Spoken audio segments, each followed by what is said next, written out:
My name is Ferrin Cole. I'm a designer of escape rooms. I'm also the owner of Fox-N-Otter Adventure Escapes in Asheville, North Carolina.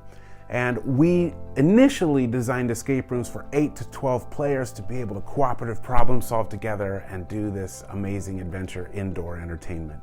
But this year in 2020, things have dramatically changed with COVID-19. And we are hosting teams of around 2 to 3 most of the time. And that changes everything we do. We're actually called Fox-N-Otter because my wife and I are polar opposites. We've been married 19 years and it's really funny. She's a fox. She thinks everything through before she does it. She makes a plan, she researches it, and she's normally right on the first time. I'm a total otter. I figure everything out by trial and error. I'm curiosity driven.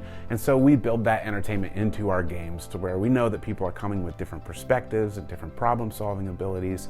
And that's really what we do well here, is we engage every player every time.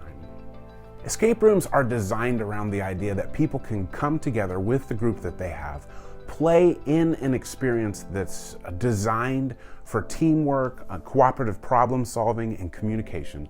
They work together in these rooms to solve basic riddles and problems and unlock things, and that advances the game plot.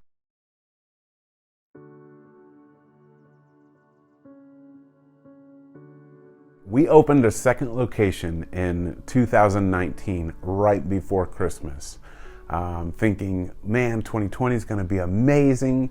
And 2020 started out amazing. And then by about February and March, we realized something really is significant that's going on, both in the world, but we started hearing this phrase, pandemic, and COVID-19 really changed how indoor entertainment worked. It's been huge across the industry. In this town, half of the escape rooms have closed. Half of the locations that existed are gone. And those are people's livelihoods. Restaurants absolutely have been impacted. Bars, places in North Carolina were hit really heavy. But any indoor entertainment took a huge hit. When all of this began, small businesses wondered, how are we going to make it through? How are we going to still pay our employees? How are we going to pay our location costs? And the reality is, most of us took the idea, we're not going to make money in 2020. How do we not lose our assets?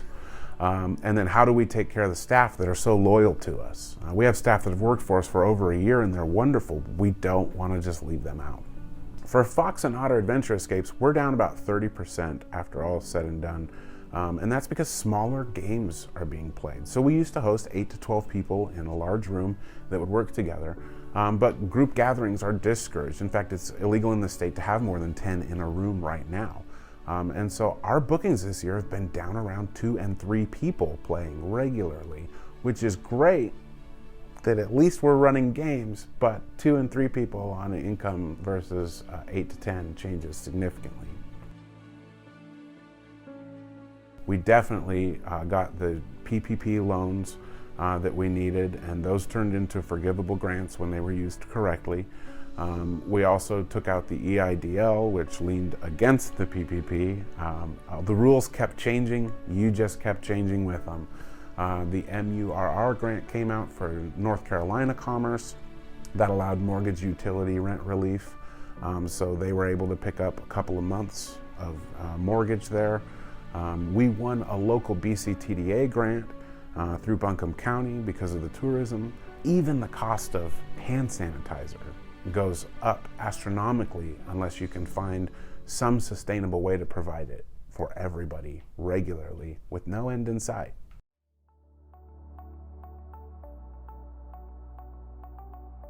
My family, we have actually been really open about this. We all got sick in July with COVID-19, and fortunately we were able to recover, and we feel very fortunate about that. We know that's not everybody's experience, but for us it was mild and medium.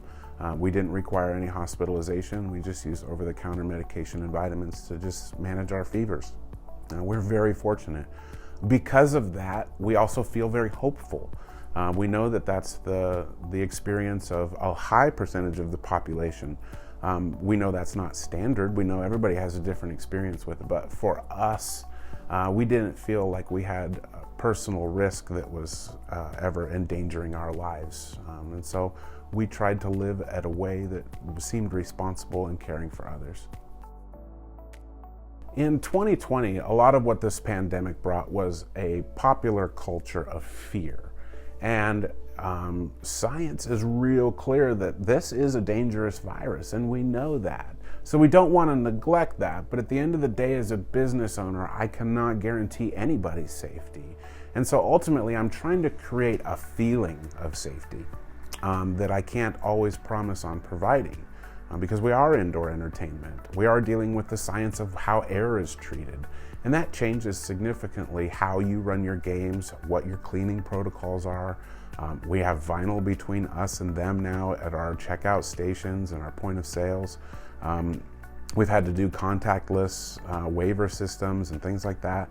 And that's all been major adjustments for 2020. But the reality is, we're trying to create a culture of safety that people realize, hey, this is indoor entertainment, it's still safe, this company does actually care. And so we've got some protocols in place for not only cleaning, but spacing games apart further. Mask requirements by the state, county, and city where we are in North Carolina have been mandated, and so we just follow along. There's a lot of hoops for small businesses to jump through if they want to remain successful in 2020. And ultimately, not everybody's going to feel safe. Some people are more at risk than others when they go out. And so you have to realize that all of that is going to impact how much fun they're going to have if their anxiety level is a lot higher when they come to play.